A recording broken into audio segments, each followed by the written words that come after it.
me peep this. Give me 1 second. Log in.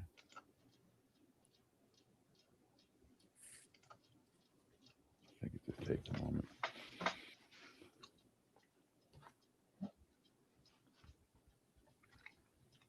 There you go.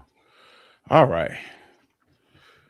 Welcome, welcome, welcome. I guess we're gonna wait for people to come on in. Y'all familiar? You familiar with me by this time? My name is Michael Motley. I am the host of One My Black History podcast. I have with me Will and Dre from Black Menswear. The whole idea here with this was to just, um, well, first and foremost, I'm a Black historian. I primarily do 20th century Black history. I have been doing these talks and lives where I just go solo and do my own thing. But lately, I've been wanting to bring in other people in because going solo for an hour is weird.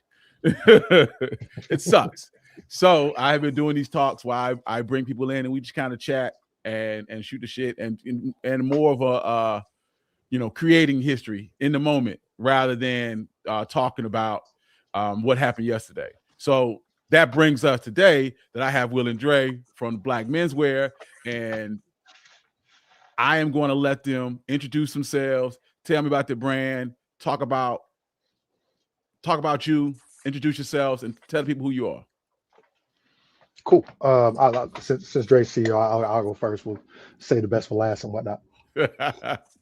So, so I'm Will Dingle. I'm based out of Charlotte, North Carolina. Been here about 20 years. I am director of style for Black Menswear. Been with Black Menswear for going to what about year three, I think somewhere along there, um, as part of the team. But started kind of showing up and participating in some of the things that Black Menswear has been doing. I think my first event was back in 2020. For all my Charlotte folks, that would have been the last year that CIAA was here. It was actually it was that weekend at Romari Bearden Park uptown. It's been a great journey. It's been a great opportunity. Met a lot of great brothers along the way, and trying to keep along with that mission, which I think Dre will probably go into more detail Absolutely. Yeah, Neandre Broussard, founder of Black Men's. We're based here in Dallas, Texas.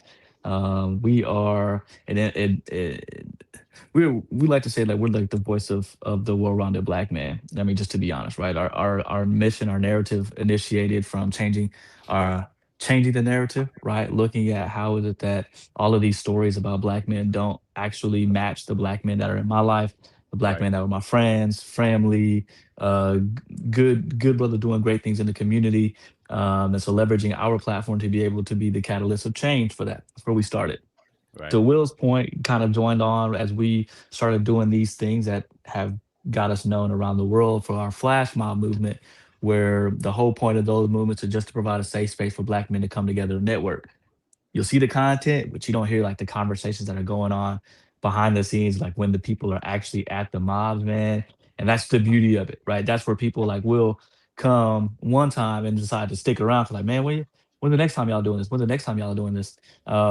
To where because they're finding their tribe, they're finding the brothers that are like-minded, that are community driven, have a community first approach to um, you know f- uh, for way that we can just engage. And like the biggest thing that kind of comes back to is like we use our platform to be a safe space, whether that's a safe Right. space for Black men to gather, to find other Black men like themselves that are doing great and amazing things, right? Where they want to tap in to listen to our podcast, to check in with Black Menswear, where they want to attend the flash mob, where they're looking for, dad content, Black dad content, or just Black male presence. They can come to our platform and receive that in many different mediums.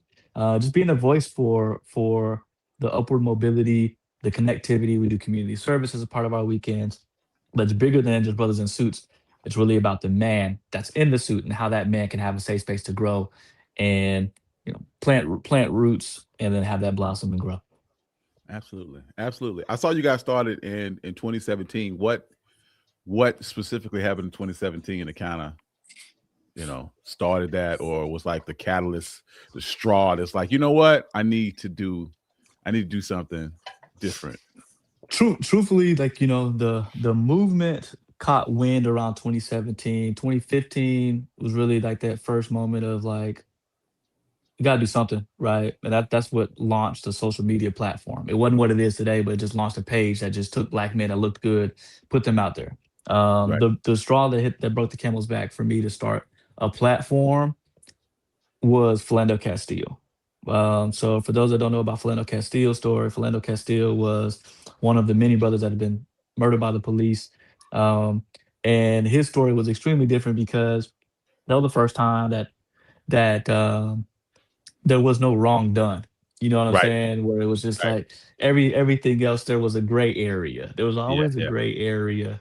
And Philando Castile, there was no gray area. You know, tail light, they pulled him over for a tail light. All right, for a tail light, cool. I'm just giving you notice that I have a weapon. I'm not gonna use it, but that's that. I'm a Yeah. Yeah. Yeah. It is concealed existence. carry. Hmm. You Yeah. know, I have to give that information. And then me giving that information, the police officer felt so threatened and shot the man in front of his girlfriend and his daughter. And the story, the narrative, like there was nothing that could be found bad on this man. So they tried to go like back to, you know, high school. In high school, he did this. It's like, what, really? This is Right. this is the narrative that's trying to be told. And that was the moment where it was like, dang, like what would the story be that they told about me? That's really how that hit Right. me. Right. Right. You Right. know, I was a new father at the time, and so I got a baby son, and then I like tell a story about me, about him when he's older. Like, how is this gonna? If this don't stop now, how can this ever stop? And so Right. that was the defining moment that said, okay, well, let's utilize social media to tell this story. And so that, like for real, that was a trigger point. We did a couple of really small, you know, 3 or 4 black men content shoots here in Dallas. And October 2017 was the one we were like, all right, let's get a lot of brothers together. Let's try to get as many as we can together. That turned into an 8 a.m. 25 brothers showing up, which then turned into another one we did in Dallas. We did 4 more in Dallas, and then we hit our 100 number. And that's the video that went super viral with the young black man Harper, who stood in the middle Right. of all the Right. black men. So that was like our fifth Dallas flash mob, and that was the first time we'd ever had over 100 brothers. And just the energy that came out of that one, because we hadn't had any visuals of children in that way before, and so that showed like not only are we're catering and supporting young black men, but we're also feeding back into the next wave, the next generation of young black men. And Harper will tell you this now, like that, him and his mom, like that day changed his life just from how he felt about himself, the empowerment that he felt in himself, and how he's taken every opportunity that comes from, you know, from since that time. But it was just around that time where it was the emphasis was the conversations around black men were so gray, so negative. Like it was Right. like a cloud Right. just hovered over us. And so that was our way of saying, well, now you know what? We're gonna put so much positive energy, positive content out around black men that those negative stories that come about, they aren't gonna be received as so well because we were getting desensitized. You know what I mean? Like we was kind of like, all right, well, there's another one, there's another one, there's another one. And we were gonna combat that desensitization with putting out so much positive imagery of black men. I love it. I love it. That's awesome. That's awesome. Will, how did you get involved with this? I mean, it's in Dallas, Texas. Like, how did that even? Right, right. Well, as you mentioned, right, that you know, kind of first one where there were over 100 brothers with young Harper, and that one, like I said, kind of went viral. Those images, some of those videos and such, you know, they make their way around the internet. And me being here in Charlotte, Mike, you can attest to this, right? Charlotte is it's a little big city, right? Right. Like, Right. Right. Right. Right. Right. you know, so the brothers here within the Charlotte area who really like to get dressed, you know, it's a fairly small community, and most of us know each other, to be perfectly frank. So we know each other, and then we know people in other areas, other cities, other places around the country, and even around the world who do the same thing. So I happened to see online, it was probably on Instagram or Facebook, one of the two, um, that there was going to be a flash mob event here in Charlotte. Again, this is February 2020 when it was scheduled for. Um, and I was super excited about it. I was like, okay, great. You know, this is number one, right? Because this is an opportunity for all these brothers here in the Charlotte area that I know already to kind of get together. But also, they're going to be brothers that come from elsewhere outside of Charlotte, right? You know, in the immediate area who are able to make the drive, whatever the case may be at that point. We have brothers come from Columbia. We had brothers come from Raleigh, Durham, Wilmington. People came from North, VA, et cetera. People traveled in for this event. Um, and it was fantastic, man. It was a lot of great networking. Met a lot of brothers. Met some guys that I've done business with since then on multiple occasions. Met some guys that I have become very close friends with and still stay in contact with to this day. And it was just a great experience. And after that experience, kind of the word was put out. I was like, hey, we're going to be doing this in other cities, in other places, and I was like, I'm down for a trip.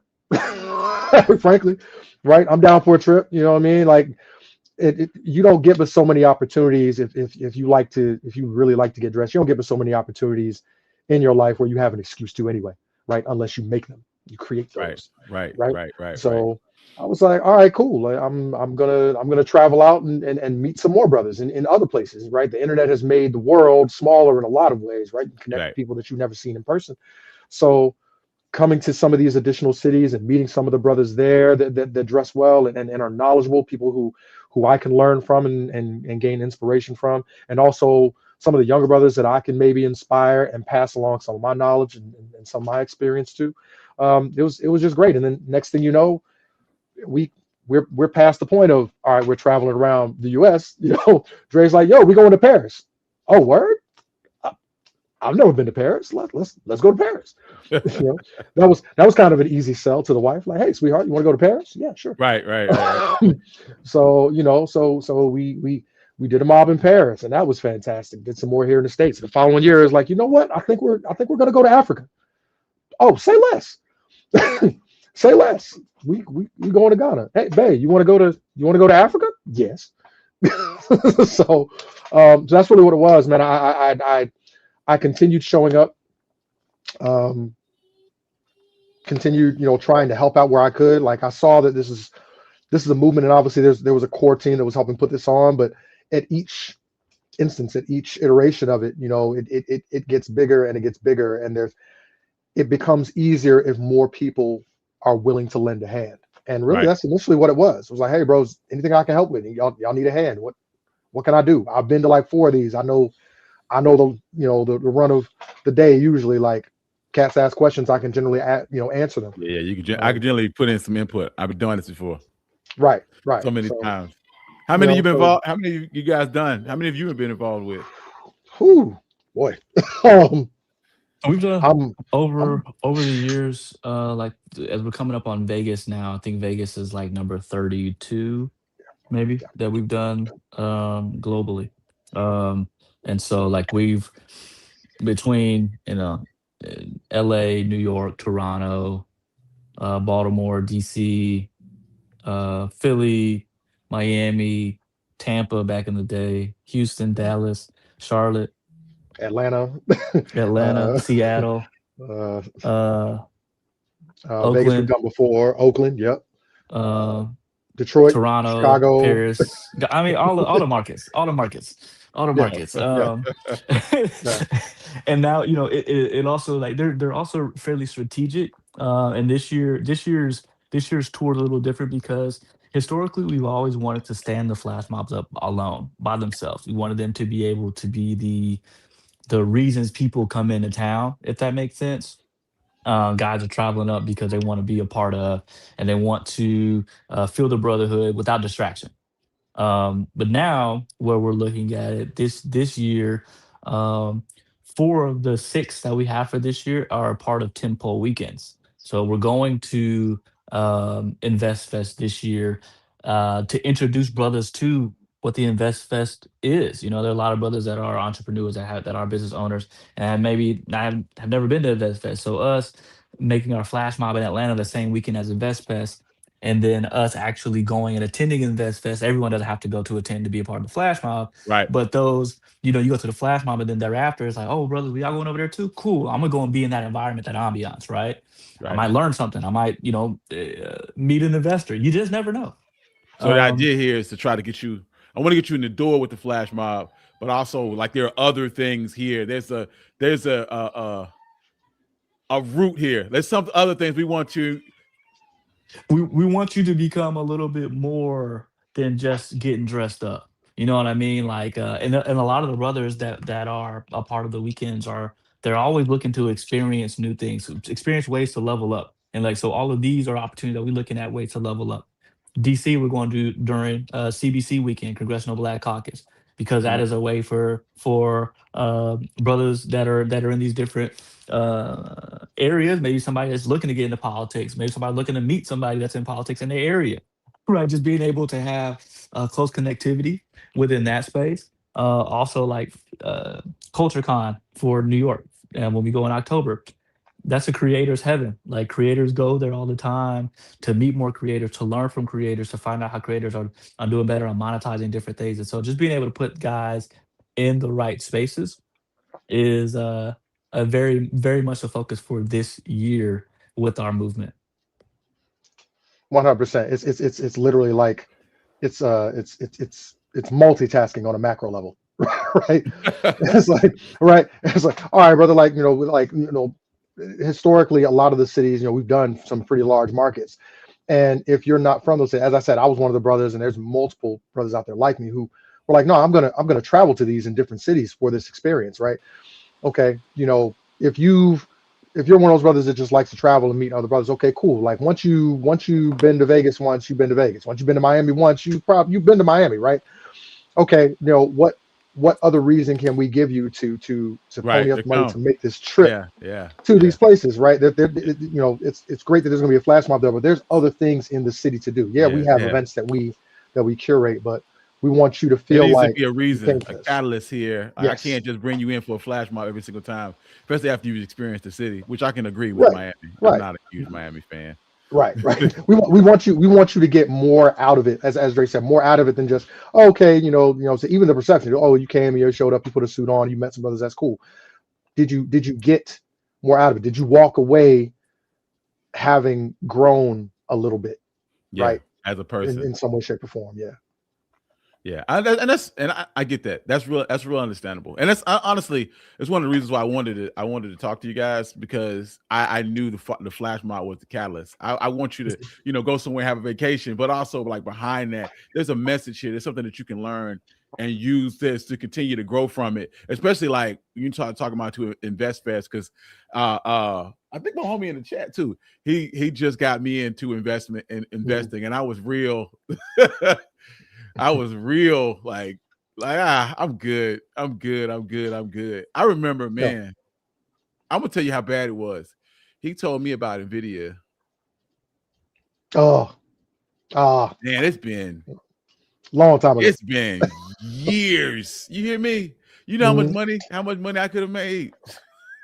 Man. Don't get me started, man. Like, And look, like somebody back when we were like first at Microsoft, somebody told me about Bitcoin word. when it was still like, oh, Yeah, okay, I could probably get some of yeah. that.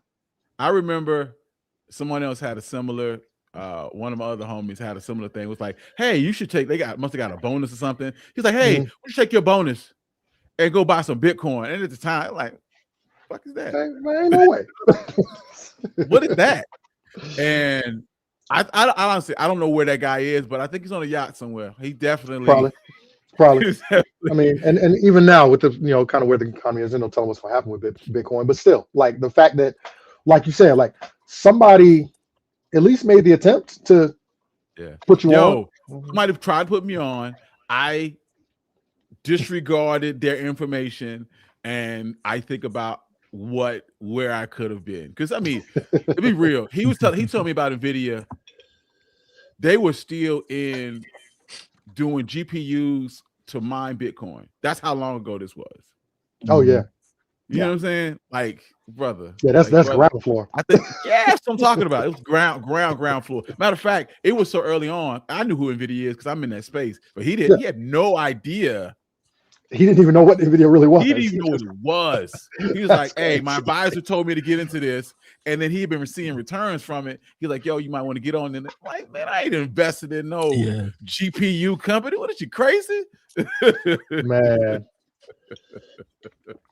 hindsight, boy, hindsight like a mug, man. Ew, oh man, like I mean, looking back on it, I like you live and you learn. Like in this particular space, um, I feel like I'm in the point where I trust him in the fact that he's done it, hey, he can help me get to the place where I need to be. Maybe we can find the next NVIDIA, his next NVIDIA. Even though I do feel like he's over invested in AI. I do have my questions, but Well, there's a lot of folk I feel like they're doing that right now, bro. That's a talk for a different day. But no, Coach, I'm a history brand, so like I have to try to spin this into a history talk, into Black history. And one of the things that people are going to talk about is with respect to this and the idea of respectability politics. And I know that with you guys, respectability politics is kind of a double-edged sword.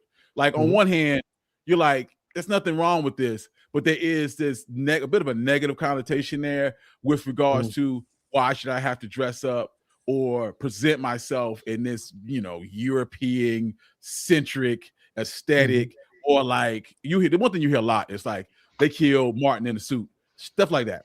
Things like I would like to point out, because once again, I'm a history guy. I would like to point out that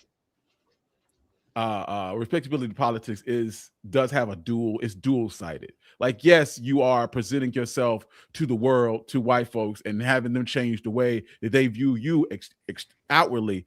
But the bigger win here is that it changed the way you feel about yourself. You know what I'm saying? So like, yeah.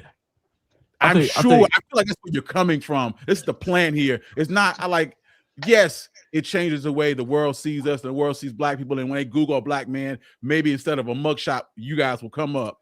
But I want you to feel better about yourself first and foremost. Correct. That's at the end of the day, that's all we care about. Like, I don't care about how other people view us if we view ourselves as strongly as we actually are. And that's what the issue is. The issue was that we allowed ourselves to see representation of ourselves that was only negative, that we were like, okay, well, it's like I gotta end up that way because that's all I see. And so when you visually see yourself in positions of presidency, CEO, leadership roles, then those things become less of myths and more of attainability things. And so for us, it's not about respectability, because it is respectability. We respect ourselves. It ain't respectability from a politics play. And that's also that's something that has become um, another divisive conversation within our own community that tries to draw this line of, oh, you're not a real nigga if you put a suit on. That's completely asinine. You know what I'm saying? Like, think about it. Think about it. You can't go to the bank. I don't care what color you look like. Until you've proven yourself that you got the money in the bank, they're gonna go first off of how you represent yourself when you walk in there. White, Black, Asian, Hispanic, it don't matter. You come in there, don't look professional, they're not gonna give you the loan. And so it's kind of like one of these things where we try to use that as in our regards of, well, as a Black community, we shouldn't have to adhere. It's not a Black community adhering to anything. You can be a Black man and go into a Black-owned bank. They're gonna look at you the same way. Like, hold on, bro, what you what you what you doing? What you here for? And so like that's the thing that we've been trying to overcome and allow for Black boys to see themselves in more positive light, so that way they see the world as their oyster. They don't see the block as their oyster, right? Oh, I'm only gonna get out because I ain't never seen nobody outside of my block. I ain't seen nobody outside of my neighborhood. But now we've put so much content out there to where they're like, oh dang, what that man doing? We put content out of Black doctors, Black lawyers, Black engineers, Black business owners, Black in tech, Black in blue collar, Black in white collar. We just want to show that there are so many varying opportunities that are out there. But if you never see it, then you're always stuck in this mind warp of, well, I guess this is just the route for me. Because that's all you see. What Big say? You make out the hood, you gotta sell rock or have a wicked jump shot. Right. But now it's like, no, you don't. No, you don't. Right. I'm gonna tell you something. Will to play with me. He know I ain't got neither. I'm not gonna out you on this live, Mike. No, one of the things that this brought to this, kind of talking point broke to mind, right? We did a flash mob in New Orleans last year, and as kind of the main community service outing that we had in that particular one, that's the one we went to Dillard University. Right. So we go out to Dillard and we sit down. We kind of do kind of a panel discussion with some of the students at Dillard, and then also some of the alumni were there. We had some of the staff there, et cetera. And one of the things that I talked about when I stood up was, kind of talking about the respectability politics thing. I said, the idea that we're not saying that you have to wear a suit to be respected. I was like, each and every one of you young brothers in here, I want you to understand whatever you have on, people should respect you. That's full stop, right? That's all there is to it. You should be respected. Right. Like, one of the things that I've heard, especially, in the last, kind of couple of years, and this was the case when we were younger too, you know what I'm saying? Like we looked up to the people who had a lot of money, right? Yeah. And when, the youth now, one of the questions that we would get, recurring questions would be, well, I mean, Mark Zuckerberg is a billionaire, and I don't see him in a suit. I was like, all right, cool. Two things about that particular reference. First and foremost, nobody is signing Mark Zuckerberg's checks. Right. Mark Zuckerberg is signing the checks. If you're the person signing the checks, you can wear whatever the hell you want. Yeah. But if somebody else has to sign your paycheck, then you have to make sure you still have a job. So until you get to that point, yeah, right, govern yourself accordingly. That's number one. Like, and number two, you have to impress. Right. Yeah. And then number two, to take that even a step further, yeah, Mark Zuckerberg walks around in a t-shirt and jeans or a t-shirt and shorts and this, that, and the third. But right around that time that we were at Dillard, Mark Zuckerberg had just had to sit in front of Congress. And what do you think he wore when he went? Right. Mark Zuckerberg did not show up to sit in front of Congress wearing a t-shirt and jeans and whatnot. Mark Zuckerberg wore a suit because Mark Zuckerberg wanted to sit in front of people, not just that he had to impress, but people that he wanted to make sure took him seriously. Yeah. Yeah. You have right. I have an image that I need to put forth. That I need you to see. Exactly. It's not, it's not that Mark Zuckerberg needed to Mark Zuckerberg he's a respectable person. I'm not saying that Mark Zuckerberg isn't worthy of respect when he has on a t-shirt and jeans. Heck, the man's a billionaire. Shoot, he's got all my respect, all of them. But him putting the suit on doesn't get him respect.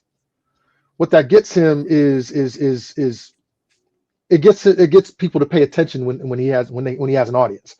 Yeah. He sits in front of these people and they're like, okay, cool. I need to listen to what this person has to say. Right.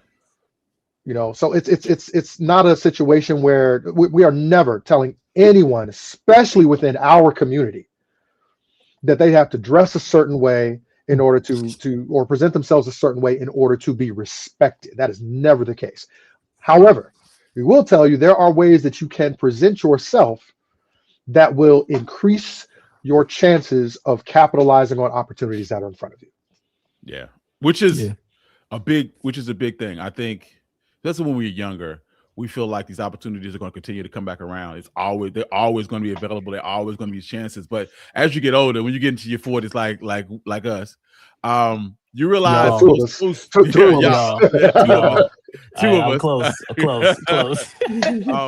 You realize that those opportunities are fleeting. They're short. They come short. And if you mess that up because you didn't present yourself the right way, or they didn't see you in the correct manner when you first approached, that's never coming back around. And what's the commercial say? You don't get a second chance at a first impression. Like a first impression. Want to put yourself on a good note. And I was talking about sneakers earlier, but it still applies. I didn't make these rules. I just live here. Just live here. Like, you may not want to wear a suit. You may not want to do these things. You may not want to live in this world this constraints that they put on this world. But I just live here. Like, I don't want to live in a capitalist society, but I still have to go make money. I still have to do things. I still have to survive somehow. Yeah. I have to survive somehow, and I have to win. And every way that you have to win, I have to play your game and honestly be better at the game than you are. There's no scenario where I can sit here and just, I don't want to do this. I don't want to do that. I don't want to do this. It doesn't work this way. It's not. This wasn't my game. These aren't my rules. These are rules that they made. They just play. Absolutely. You're attempting to try to play. I think we can all, well, I won't speak for everybody, but I know myself. I can say I am 45. I can say in my lifetime, I've bombed an interview before. Yeah. I have absolutely gone into an interview and felt like I was prepared and completely bombed it. Walked out of the interview like, oh, I know I'm not getting a call back. Yeah. It wasn't because of what I had on. Yeah. It was not because I didn't present myself well. It was not because I didn't prepare myself. It was not that. It was like, okay, cool. Like it wasn't a match. Okay, what they were looking for didn't match up with what I brought in terms of whatever. Yeah. I've never had a situation where I walked into an interview and folks looked at me funny like I wasn't supposed to be interviewing for it. Yeah. And some of this is generational, right? My parents and grandparents were very adamant about presenting myself a certain way, and even that is generational because for my mother it was all right. Make sure you look professional, Yeah. and some of y'all probably identify. For my grandparents, it's like all right, now you're gonna be in front of these white folks. Yeah. You Don't know, embarrass me in front of company. That's what my grandma used to say. right. Don't embarrass But me in front of company.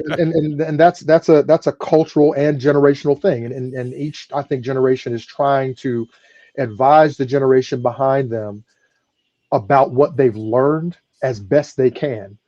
Yeah. Hey, not all of this knowledge is going to apply because the world is changing, but I guarantee you some of it is. Yeah. Some of that stuff. So Yeah. here, And go as somebody through. who involved in history, you see these things circling back around. Like you may think that these things don't apply, and then you start digging into the crates and you realize, oh, these are some of the same issues that they were dealing with. And we kind of talked about this a little bit when I went live last week, but he was mentioning I think we're talking about Frederick Douglass and Ida B. Wells and how they were kind of champions of that respectability politics too. But when you're coming from the mid to late 1800s, that came from a different place because when you think about enslaved people and the fact, or you were just a sharecropper and you were wearing rags, that ability to wear your Sunday best, even if you were just going to the bank, even if you were just going to church, was like the one day a week where I was like, yo, I look good. I smell good. I feel good. Like those moments were fleeting. And this idea of taking that and I want better for you is just like, hey, I felt good when I wore my Sunday best. You should do this every single day. Why are you not? Why are you got sweatpants on? Why are you dressed like a sharecropper? It's basically what I'm saying. I know definitely from Frederick Douglass' point of view, Frederick Douglass took it upon himself to be the most photographed black man because he's like these pictures are going to be. I think maybe even that time he's the most. I think he photographed was man, the period. most photographed man during the 1800s, during that time period. Yeah. Yes. So anyway, go ahead. And his thing was about, I'm gonna take these photos. We want all these pictures of me because I want other black people to see a black man not in chains. That was his not in chains. And one of the things that we think about with that is like just the power of imagery is crazy. Like psychologically, you just think about what you see something, you're like, man, okay, it ain't that. You know, you ask your grandparents, they would never have ever thought that there was gonna be a black man as president. Ever. Yeah. Ever. Until you see it. And then you see it, and now it's like, it ain't that hard. Yeah. Anything's possible. I can do this, And so I think that's one of the things that a lot of people just overlook. A lot of people overlook just the power of visual images. And so when thinking about that in itself, it's more along who do you speak to with this in a way that empowers them? If you can't speak to, nobody's mission or movement speaks to everybody. You speak to the subset of people who it's meant to fall on, right? Right. And so one of those things that's one of the things that we kind of overcame within our movement and mission too. It's like you can't help everybody, but you can help as many people as you can within the niche or within the space that you're in. Um, for us, it's like even if we do these flash mobs, right? We go to these flash mobs, or we have 25 guys come, and of those 25 guys, they're letting us know that man, this was the most beautiful experience that I've ever been to in my whole life. For us, that's a win, that's success because I've never been around. We get it often, so often. I ain't never been around this many black men before. Like period. Not even black men in suits. Yes, I ain't never been around this many black men in one space before. You go to an event, you've got 250 brothers. Just that's it. Just 250 brothers outside, connected, networking, passing out business cards, taking pictures with each other, introducing. You're like, wait, hold on. Yeah. Like, you never been around a space like that. Yeah. Yeah. I like it's weird because you talked about this a little bit earlier about how the image that you see on TV and how those are not the people that you know. Those weren't the people that you were connected with. And that really identifies me because I see the same way. Like Hmm. the people, all the guys that I know, they may not all, work in tech, but they're all middle class, Yeah. Yep. they're all great fathers. They all have Yep. this standard that the world like, oh, y'all don't do this, you don't do that, you don't do this, smoke weed and go out and have a bunch of baby mamas and you don't take care of your kids. And I was like, I don't know Hmm. any black people like this. No. I know the people Hmm. that you tell me about, and this idea of putting that face out there amongst the people and having people Correct. ingest that, Correct. I think Correct. that's wonderful. Like I think that's the ultimate goal here is not really to change people's mindsets, especially not white folks, because They know. They they gonna don't. believe what they want to believe. That like we talk Right. about Freddie Douglass, they Right. don't even know who Freddie Douglass is. Like, Right. you know, Right. but if you can change the minds of us or one or two people, even if you just reach one or two people, that is a worthy Yeah. mission of changing the minds of just one Yeah. person, one kid. Like you talk to a kid at the college, and now it's like, you know what? Bro, it's small steps. We have like we take small steps, and sometimes like the wins happen, and it kind of it makes you sit back and be like, all right, maybe sometimes every so often you'd be like, oh man, we're doing this, and like, are we making a difference?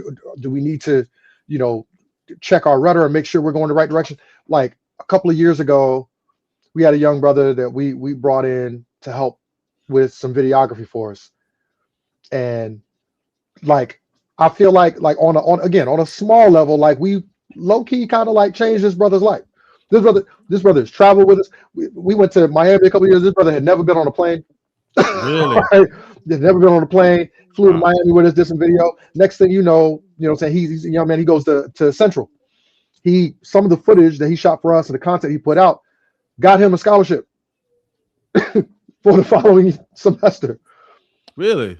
Like Hmm. it's a small win, but like that's a huge thing in that young man's life.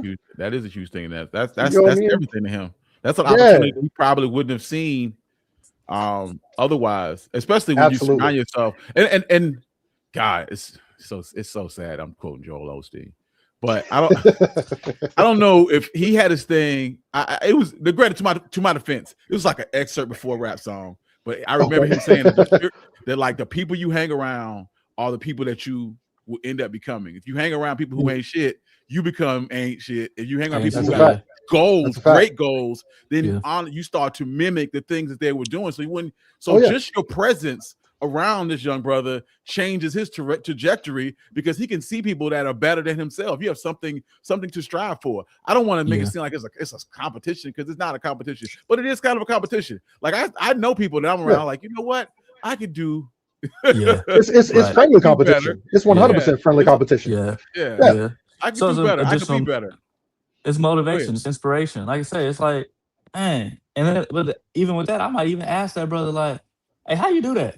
But if I'm Yeah. in a space now, I can ask you, and also like our guard is down in that space too. It's Yeah. not a hmm okay. Hold on, what this brother want? What this brother want? It's just a true Yeah. safe space, and that even goes like beyond the flash mob, right? Like the connectivity of black men is so important Yeah. because when we connect with each other, our networks are so far reaching. I see, and I think for us like you see, you talk about a lot of black men that we are doing well. Like we're in well-to-do roles, and we are in community forward positions, and we're Right. leaders. And a lot of times, outside of three or four of us, we don't know too many. And Yeah. so then you try to find, in a fraternity. You have guys that go to HBCUs and have programs at HBCUs that they can then become long-term brotherhoods with. Yeah. But it's kind of like, what about brothers that aren't a part of those groups? Yeah. They still need, and it's funny. Like I remember one of the first flashbacks I had when a guy came up to me. We were in Baltimore, and he was like, "Man, I appreciate you having this." He said, "I'm an electrician. I got one suit in my closet, and I got that suit because my girl went out and bought it because I was coming to the flash mob." I said, "What?" And he's like, "But bro, I'm having." And this was even before the flash mob. This was on Friday night. The mixer. And he just meet other brothers. He like, bro, this is dope. And then he came to the flash mob on Saturday. He wore the suit, And one thing about black men when we get together, we gonna like over compliment each other. So as soon as he stepped foot there, he like, okay, brother, I see you. Like, oh no, I'm trying to get like you, like the pro, Yes, sir. Yes, sir. Yes, the. sir. And so That's like by the time he left up out of there, he was like, man, I just appreciate this space because like he's like he's like I do well, I make good money in my right. job. Um, but I've never seen other brothers like this pour into other brothers that they don't know Yeah. because it's kind of like dog eat dog out here. And so now I Yeah. got 4 or 5 other brothers that I can now tap into that Yeah. are different industries that I'm in. It's just like I needed that. I needed this safe space, I don't and know if that's you've ever important. heard the theory or the idea behind the third space. The third space is basically like, so first space would be like home, second space would be like work, but third space is like that other place that you go to, that you hang out, you meet people, you find new people, and how really Mm, since COVID that idea has been dying. People don't go to bars anymore. They don't go out to these places, as many places, these third places, and because of that, people are like very siloed. They're by themselves. They don't talk to very Yep. many people. You don't meet very many people, and especially as an adult, once you get out of school, because you talked about this. My wife, for instance, she went to North Carolina A&T, Aggie Pride, and she We're gonna get it in there. all her friends, you have to. It's like in the bylaws. yeah, One of yeah, her friends yeah. is all her friends are from college. Like all her best friends, like you meet people as an adult, but you're not tight. All her best friends are Right. from college. If you smell like me, I never went to college. So this becoming an adult and then just meeting someone like, hey, I want to be friends with you. Just two grown ass men hanging together. Right. It's hard. It's Right. weird. Just having Yeah, a place yeah. where a bunch of guys can just meet another guy and be yo, you're dope. This dude is dope. I like hanging out with him. Like that's like even Dingle. The reason why I know Dingle is from work. Facts. Facts. I know him from Piedmont Natural Gas. So like, as you can see, this is a difficult space, and just having a third space, especially if it's not a bar, it doesn't encourage people to like, I have to I have to do something else, or engage in a vice just to be a part of this. I think is wonderful, because boy, it's difficult. It is very lonely. And I was gonna frame this as a black man thing, because we do have this idea of being very like, dog eat dog, zero sum is I think the term to use. Zero sum game. Either we winning or we losing. I ain't helping nobody. I'm not looking over my shoulder. You better help yourself up, brother. Good luck. And creating a space where like, that's not necessarily the goal, that I'm here to help anyone and everyone that is in the space with me. And then at the same time I can meet a friend. Man, that's valuable. Yeah, it's absolutely like it's a, again, as Dre said, it's a safe space, right? For on multiple levels, right? We have a lot of brothers that come out there that are fathers. We have a lot of brothers come out there that are new fathers. Right. Brothers that come out there and their girlfriend or their wives are pregnant right now, and they have questions. And we got brothers out there who's like, hey, my kid just went to college, bro. Ask whatever questions you got. Yeah. It's beyond that. Like, for a lot of brothers, like the brother Dre mentioned, like this is the first time they've been anywhere wearing a suit. They're not sure if they're wearing it right. They're not sure if they're doing it. And we have brothers that come out there like myself, other cats have been doing this for a long time. They're like, the phrase I always use is we support in public and we correct in private, right? Like, all right, cool. Hey, brother, hey, real quick, hey, your pocket square should be sitting like this. Should be your tie needs to do this. And it don't need to be in front of everybody. It's not right. We're not trying to embarrass you. Like, hey, bro, look, one of the things, like, we take a large photo at every mob, and a large video. And I always say, I walk up and down the line. I say, hey, brother, take this opportunity, stand up, look at the brother next to you, to your left and your right. If the brother standing next to you don't look good, you don't look good. That's what it comes down to. Like we are together, all of us. We collectively. This is a team photo. Absolutely. If I look in that photo after the fact, and the brother next to you, his tie is all the way over here and whatnot, I'm bringing you. He can't see it. You can, brother. Yeah. You saw that. You let him get in this photo. It's funny. Exactly. It reminds me of my son. He took a picture. I can't remember if this was in school or daycare. I think I was in school. He took a picture last year when he was in pre-K. And it was a cute picture. And my son autistic, So getting him to take quality pictures, that's difficult. I don't think he's ever taken a quality professional photo in his life. Like it always like, Yeah, you know what I'm saying? yeah. So He be actually wondering what's taking so long. Like, what y'all yeah, doing? Come Like, on, man. hey, you better, Get on there. it's a good photo. You better hurry up. All right, guys. So anyway, we took the photo. I'm like, yo, this is a great picture. And then we got him developed, and we realized that he had snot right there in his nose. Right? You know what I'm saying?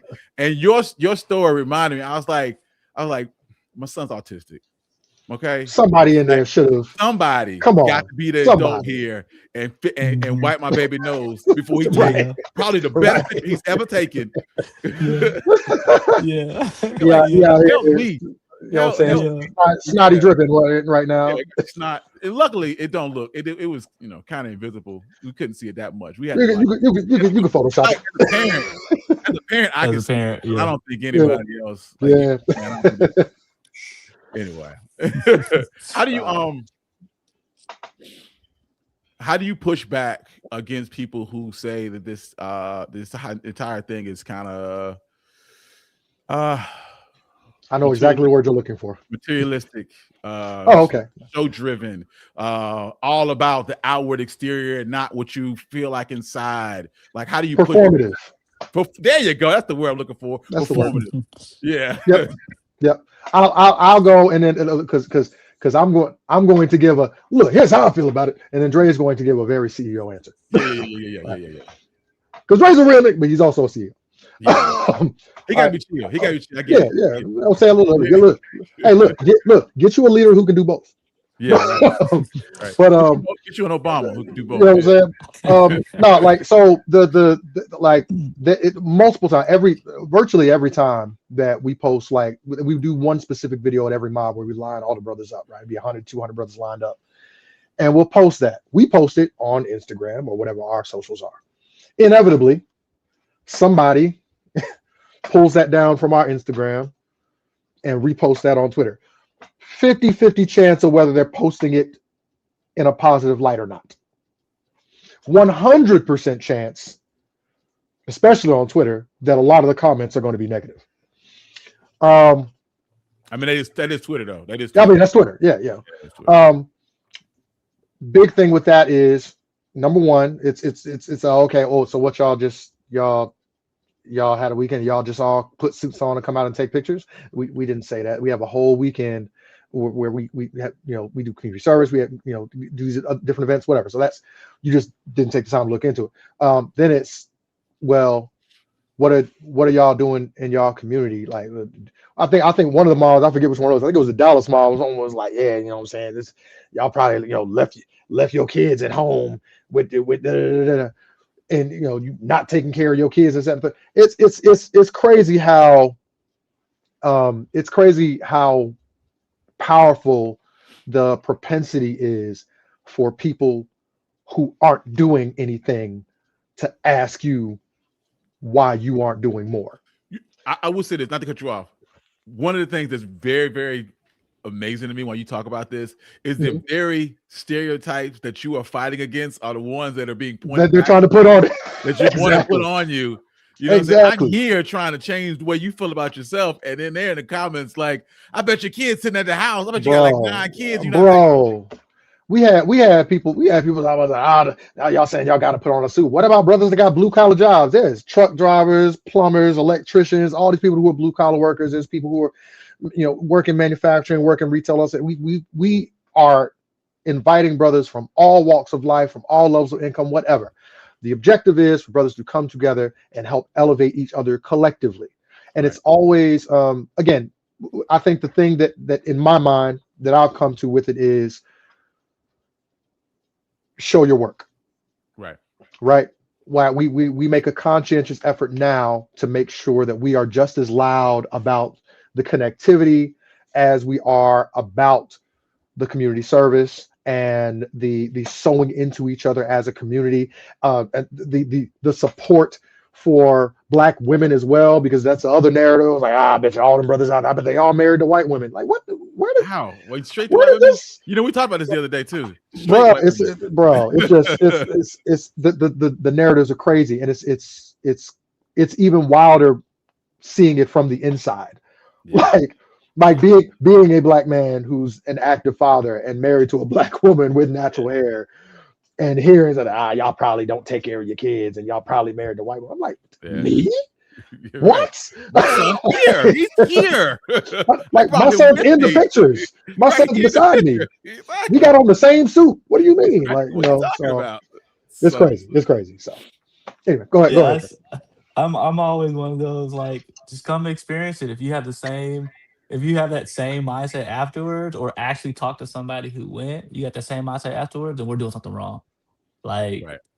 no, we do surveys after the weekends to ask brothers like, hey, how did you feel? Anything that we could do different? And like we take that information and leverage that to make the experience better, just from a just from an approach of, for us, we want it to be, for somebody that attends, we don't want anybody to attend to leave thinking that. Right. And I can't tell you the last time we really have had somebody attend and leave thinking that way, because we're so intentional about connectivity while we're there. We're Right. talking Absolutely. about, I don't care what your job is. If you leave here, you didn't meet somebody, you wasted your time. So then it's not, I want to say it on me. I don't have a bad time because I didn't meet Will while I was there. I had Right. a bad time because I was there and I stood off the whole time. I didn't really get a chance, like, just to even say hi to a brother. Because it's literally that easy in Right. those atmospheres to just be like, hey man, what's up, man? My name is such and such, and I'm from, oh, for real, bro. Hey man, y'all from the same area. Like that Yeah. Yeah. stuff Yeah. like Yeah. that Yeah. becomes so Hmm. easy, and then Yeah, just that connectivity is there. So I always challenge, like, attend, Come attend, join us. come, Come and join especially us. people that get on like social media, come on out, be a part of it, and I'd love for you to do a recap of your experience. So absolutely. just as loud as you were to say these brothers ain't doing nothing, come and be like, oh, these brothers doing a whole lot. I met this brother that did this, and they brought 200 toys for the Boys and Girls Club of Metro Los Angeles. They brought 300 food items for the empower the masses here in Dallas. They brought hundreds of toys to the city of Miami Gardens for a holiday drive. That's They awesome. brought hundreds of suits to Florida Memorial for the clothing closet that they have at the university. Like all of these things, like, we're just gonna be a part of it. Because Yeah. realistically, right, we know that the beautiful content is gonna go crazy, but then the work content doesn't get as much of a, Yeah. Yeah. you Yeah. know, Yeah. Yeah. it Nobody. doesn't get Nobody's as clicking on much your Instagram post. algorithmic. Yeah, Yeah. Yeah. right. Right. Because you're doing community service, which I will admit we did. We try to do the God. What is that tree? The tree where the kids. Josh, It was a no, Josh. that's not Joshua. That's No, not Joshua it's Tree. a No, giving no, no. tree. It's anyway. The whole idea Yeah. is that you pick a child off the tree, and then they have Yes. right inside Yep. what what they want and what they need. You know what I Yeah. Hmm. mean? And then you buy them the gifts, and then this is at the Y, so you give it to the Y, and then Y gives it to the Yeah. kids. I remember Yeah. one year, man, this kid just wanted a coat. Like that's what he wanted. I want a coat. You know what I'm saying? I was like, bro, Wow. this is Yeah. not. Yeah. It's not right. Like I have to do this. Like I have to buy your Yeah. gift Yeah. off of here. I'm Yeah. obligated. I don't even know you. I just want to see. I wish I could see your face because you don't get to see the kid. But I wish I could see Yeah. your face because man. A Right. That coat. when we Yeah. were Man. here, so we were here in Charlotte last year. Was it Memorial Day weekend? Yeah. Yeah, Memorial Day weekend last year. That Friday, because Mike is one of the cats that I hoop with just about every Friday. That Friday we did community service. Before I came out to hoop with y'all, we were over off of not West Boulevard, over at what is the Harvest Center where they're Harvest building Center. those new, yeah, building those new. We were over there, like picking up trash and helping cleaning up, stuff over there for some of the homes that they were building over there. Like it's we try to seek out whatever the need is, wherever we can figure out and who we can partner with Right. in that city to try to leave every city that we visit in Better a off. at least a little bit better state than when we got there. We Yeah. we did that here. We went and helped clean up a women's shelter for kind of abuse victims when we were in Atlanta. Like there's always something we Yeah. can do in any single city to try to make a difference That's a there. rough space too. The shelter I went to, I volunteered at the men's shelter. We were doing just like dinner service, just feeding Mm, people. yep. And man, the faces, the people, because you're not supposed to ask. You're Right. not supposed to ask their circumstances. But sometimes you be like, this kid comes in and they're homeless and then there's the men's shelter, and you're like 17. You're like, brother, what are you doing here, sir? You know, you don't want to say that, Yeah. but your mind is like telepathically, I need you to tell me your circumstances, man. It's rough. I like it, but it's a lot on the soul. It does work. It does wear on the soul a little bit. People like that, especially on a constant basis. I struggle with my ability to stay excited about the world when you see people struggling like that. And it's just like it's nothing. It's nothing. So 10 years from now, kid gets on Google. They Google Black Menswear. What do you want him to see? What do you want him to think? What do you want him to take away from this going forward into your future? What does that future look like for you guys? I say, I want that young man to see. I want him to see that the reason why he's currently where he's at isn't a one off. Like for that young man that's Googling and searching that, it's because he's like, man, I heard about this movement because I see this, and this still going on today. And they say that that's where it started, right? I don't want it to be like a kind of like a Frederick Douglass perspective where they looking back on, oh yeah, black men was so cool back 10 years ago because they used to wear them suits. And nowadays they're like, oh, it's a dinosaur effect. I want it to really be that the impact that we're making in all of these um, seeds that we're planting around the world have then come to fruition for a lot of these brothers that are now in these different roles of position, different roles of leadership, different roles of content development, different roles that are still echoing that same sentiment about changing the narrative, being community focused and community driven, and having safe spaces for Black men.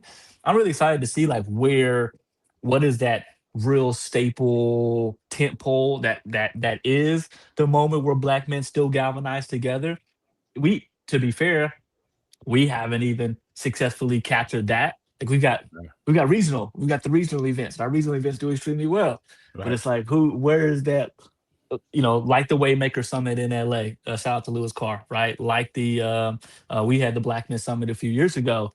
Like, what is that key moment that Black men still come from all over to be a part of?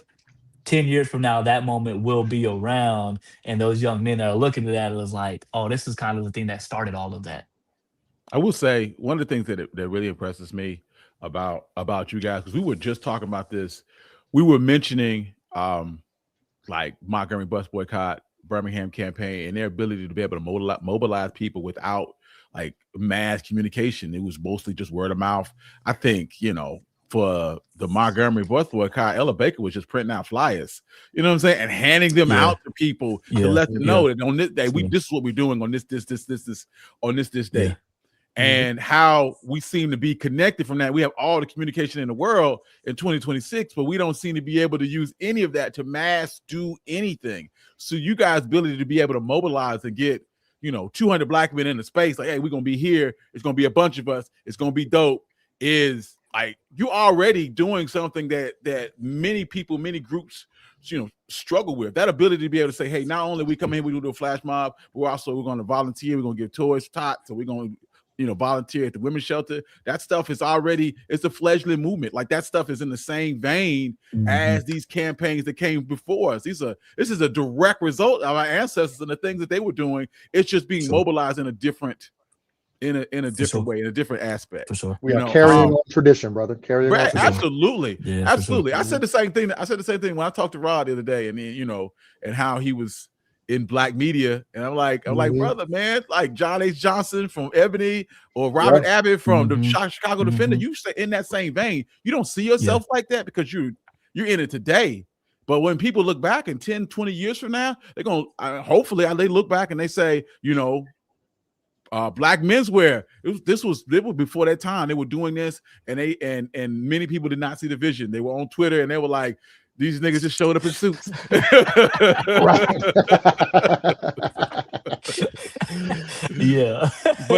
But in actuality, they were starting a movement that changed the way people view Black men on a large scale, and they were also doing things in their community where, like, hey, it's not just a flash mob. This is a total encompassing thing to get people Mhm. together so that we can share each other's space and also help the community just a little bit when we go in there. Before I get you guys in there, I got some questions. I got some style questions I'm gonna ask.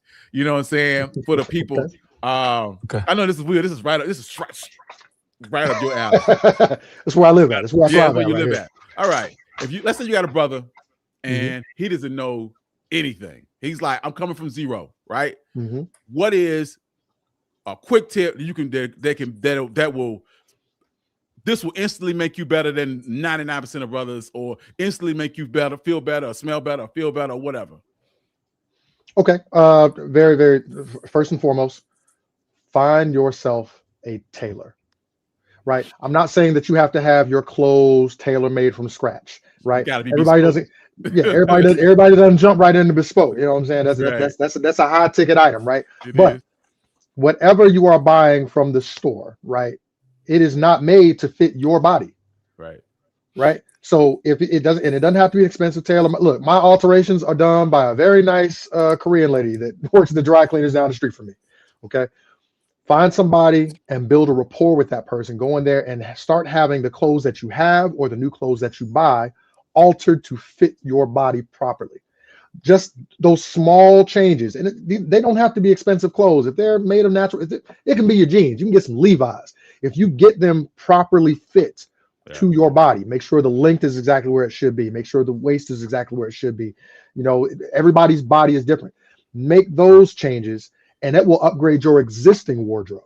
Right. You can do that with clothes that you already have, and you will be better dressed than half the people that you run into on any given day.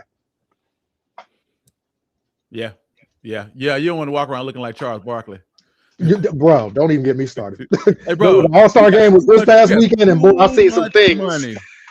You got too much money to be dressed like that, and there's a lot of people that have too much money to be dressed like they dress. And you lost weight. You wearing your fat suit still? Come on, oh brother, let's go ahead and buy a new suit. You ain't got to wear this. You on TV all the time. Come on, Charles. Come on, Charles. I be saying the same thing about like Durant. I be like, brother, just brush your hair. You on TV, people see you ashy, and you don't brush your hair like people. Your mama see this, you're not gonna brush your hair, nothing. Then he just did a partnership with CeraVe for lotion. Yeah, he did. look,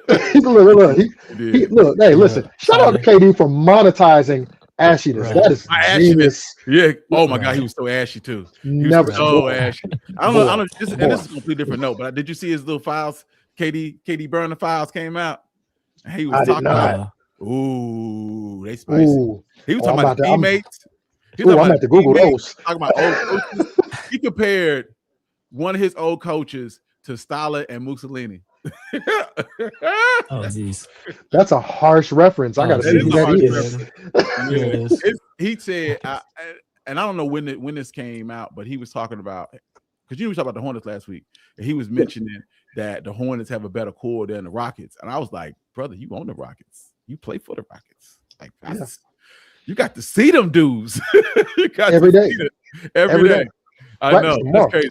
Anyway, this came out yesterday during the All-Star game. If you look at any picture of KD during that weekend, he's looking at his phone. So think of that what you will. You know what I'm saying? Anyway, you know, one of the big things, because I'm a sneaker guy. You can't see it because I'm hiding them. But what do you think about sneakers and suits? And after you say this, I'm gonna say what I think, but I ain't gonna taint the water with my thoughts. I'm gonna let you go first. Okay. So especially post-COVID, right? So everything after 2020, society in America and really around the world, but society at large has gone through just an overall casualization, right? And the thing with not just suiting, but with dressing, period, there are a lot of rules to it that a lot of people frankly don't know that have to do with like formality, right? You can wear a sneaker with a suit, not any sneaker, right? There's some specific ones, but you can wear a sneaker with a suit in a casual setting. You can casualize a suit and wear sneakers with it, but you have to be like, every part of your ensemble needs to be speaking the same language, right? It looks really, really silly if you have on a full double-breasted tuxedo with shirt studs and a bow tie, and then you have on Air Force Ones. None of that. The formality levels are too drastically different. Now, if you put on a suit that's made of a more casual fabric, maybe it's a cotton blend or something like that, and then you have like a polo shirt on underneath it. Maybe you do like a neckerchief like this. Maybe you don't do anything around your neck, but then you do a sneaker with that, and you're wearing like a casual watch with it. The entire ensemble is speaking the same language, and you're communicating the same thing to the viewer, no matter what part of your ensemble they're looking at. And that's the part that people don't get. A casual sneaker with a casual outfit, and now that kind of matches, that flows. Absolutely. Like a tuxedo and some Jordan 11s. That's right. Right. Like your sneaker doesn't belong. Your sneaker doesn't belong with a shirt and tie. Your sneaker doesn't belong with a tie. Now you can get away with an Oxford shirt, open collar, something like that. And again, it also depends on the sneaker. Yeah, you can do this with a casual low top sneaker that the top of your trousers isn't going to be poodling up on. You're not going to do this with a pair of foams. Yeah, it's not going to work. You feel what I'm saying? It's all about understanding, right, what the overall thing is that you're trying to communicate. Yeah, very well said. Very well said. I will say, and you see this from a lot of younger guys, because I frequent, especially Reddit. I frequent a lot of sneaker forums and Reddit, and I get it. I'm the old head, and I'm generally the old head in the room or whatever. And us, bro. And I come from a different generation. I also come from a different place where like, moments are compartmentalized. Yes. Workwear is workwear. This is this. For this particular this event, I'm supposed to wear this. This is your suit. This is your outfit for that. It has constraints and rules and things you need to do. You know what I'm saying?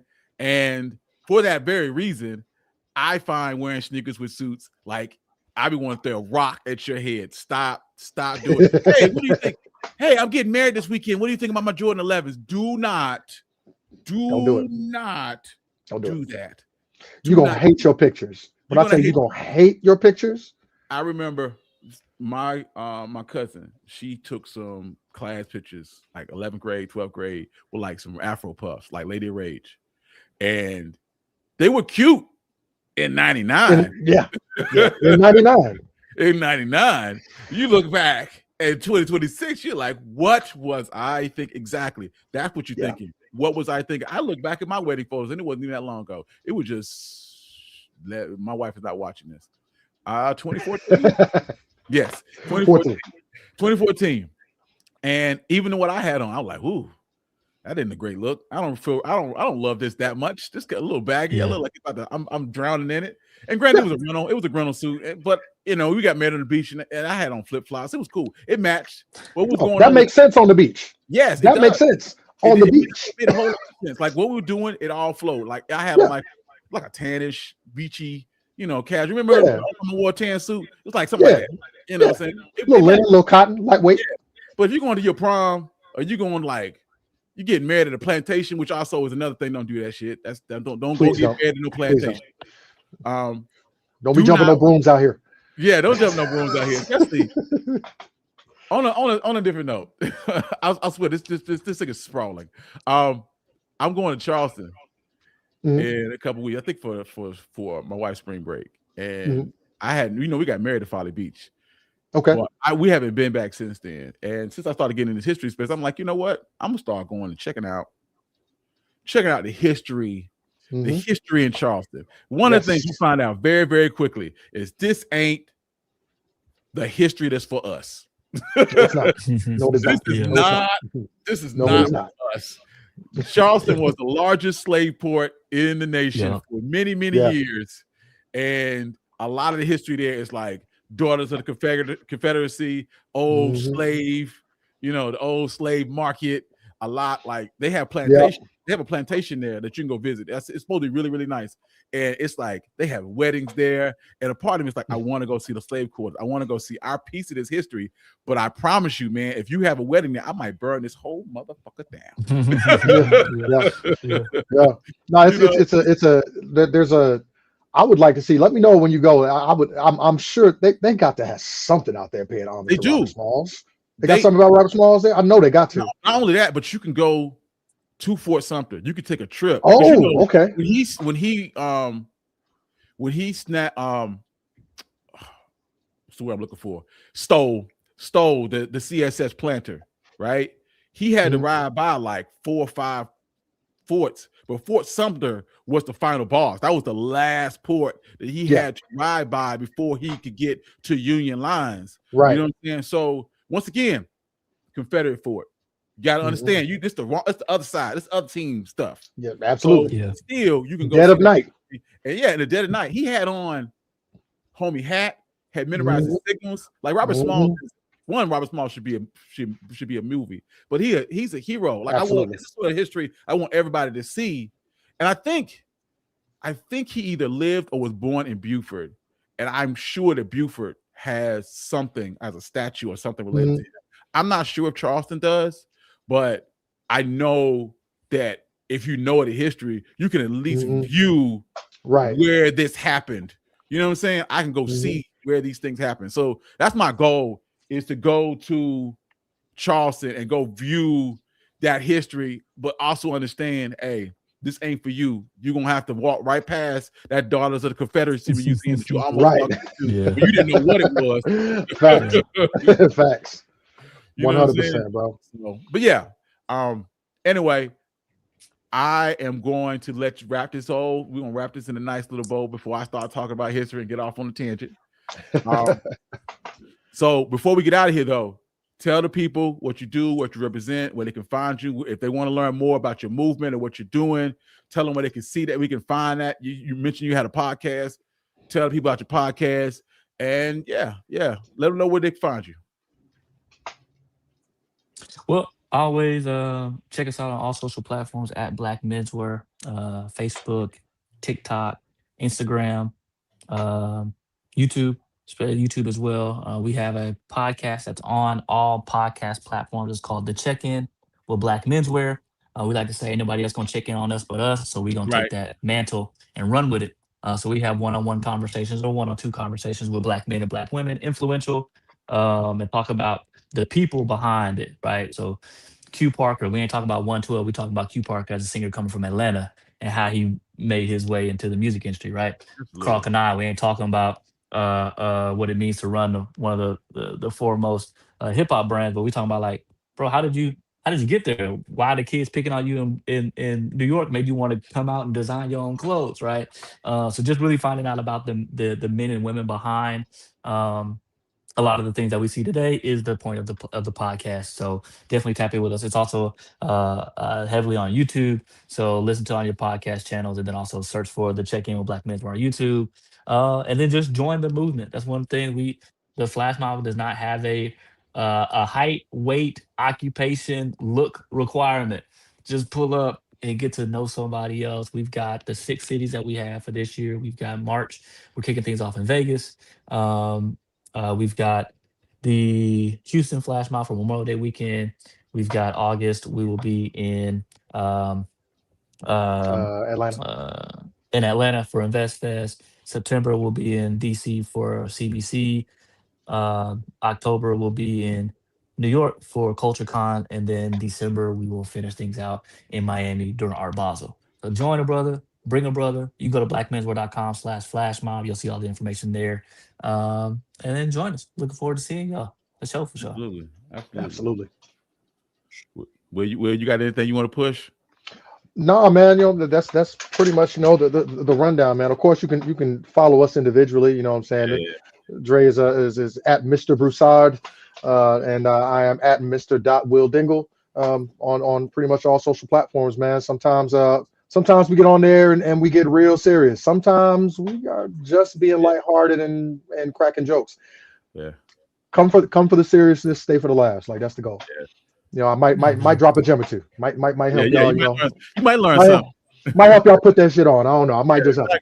Exactly. I might show you some new Oxfords or something. I don't know. You know what I'm saying? That's the goal, brother.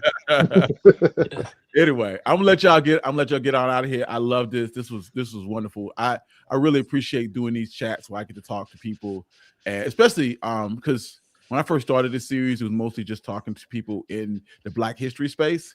And Mhm. I did not know how this was going to work. One, talking to people off Substack, you know what I'm saying? So Mhm. like, how am I going to attract people where the only people coming to see me is the people from my audience? Like, you know, can I sell this? Yeah. And two, Right. what are we going to talk about when we're not talking about the only thing that I want to talk about, which is history 90% of the time? What are we going to do? So like, I enjoy this. I enjoy that this works, and that you guys have a message and you're doing something extremely positive in the community. And also like, it's very much in line with what I do, and you know, uplifting people and showing Black people in a positive light. You know what I'm saying? Like what you guys doing is very present and in the moment, and I try to you know, impart people on how to feel better about themselves through history. So like together, I think that's a wonderful team, and I thank you guys for coming out, man. Thank you for coming out. I hope you have a wonderful night. Appreciate you, brother. Thank you for having us. Thank you. You take it easy. All right, All now. right, buddy. You too.